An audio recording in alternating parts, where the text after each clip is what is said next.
சுவையான பருப்பு சாதம் எப்படி செய்யுதுன்னு பார்த்துடலாமா? ஒரு டம்ளர் அரிசி, 1/4 டம்ளர் பருப்பு நல்லா அலசி ஒரு பக்கமாக ஊற வச்சுடுங்க. ஒரு குக்கரில் எண்ணெய் ஊற்றின பிறகு கடுகு, சீரகம், வெந்தயம், காஞ்ச மிளகா, 10 பல் பூண்டு, கருவேப்பிலை, வெங்காயம் இது எல்லாத்தையும் ஒன்றா சேர்த்து நல்லா பொன்னிறமாக வெங்காயம் ஆகிற வரைக்கும் வதக்கிக்குங்க. கூடவே பார்த்திங்கன்னா 2 தக்காளி சின்ன சின்னதாக கட் பண்ணி போட்டிருக்கேன். நமக்கு புளிப்பு அதிகமாக வேணால் ஒரு தகவல் எக்ஸ்ட்ரா கூட சேர்த்துக்கலாம். இது எல்லாமே நல்லா வதங்கிறதுக்கு உப்பு, மஞ்சத்தூள், சாம்பார் தூள் இது எல்லாத்தையும் ஒன்றா போட்டு இது எல்லாமே பச்சை வாசனை போகிற வரைக்கும் நல்லா வதக்கிக்கிங்க. தேவையான அளவு தண்ணி ஊற்றிட்டு அரிசியும் பருப்பையும் நல்லா வாஷ் பண்ணிவிட்டு அதில் போட்டுட்டு மூடி போட்டு ஒரு 3 விசில் விட்டு இறக்குனீங்கன்னா சூப்பரான பருப்பு சாதம் ரெடி ஆகிடும்.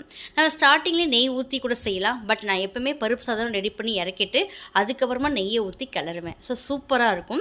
இதில் என்ன பார்த்திங்கன்னா பூண்டு அதிகமாக போட்டோன்னா இன்னும் சூப்பராக டேஸ்ட்டாக இருக்கும். இந்த பருப்பு சாதத்துக்கு இன்றைக்கி நைட்டுக்கு பார்த்திங்கன்னா வடை தான் வச்சு சாப்பிட்டோம். செம்ம டேஸ்ட்டாக இருந்தது. பருப்பு சாதம் கொஞ்சமாக செஞ்சு நீங்கள் சாப்பிட்டு பார்த்திங்கன்னா அதோடய டேஸ்ட் வேறு லெவலில் இருக்கும். ட்ரை பண்ணி பாருங்கள். ஸோ இந்த வீடியோ உங்களுக்கு பிடிச்சிருந்தா லைக் பண்ணுங்கள், ஷேர் பண்ணுங்கள், மறக்காமல் சப்ஸ்கிரைப் பண்ணிட்டு பாருங்கள். தேங்க்ஸ் ஃபார் வாட்சிங்.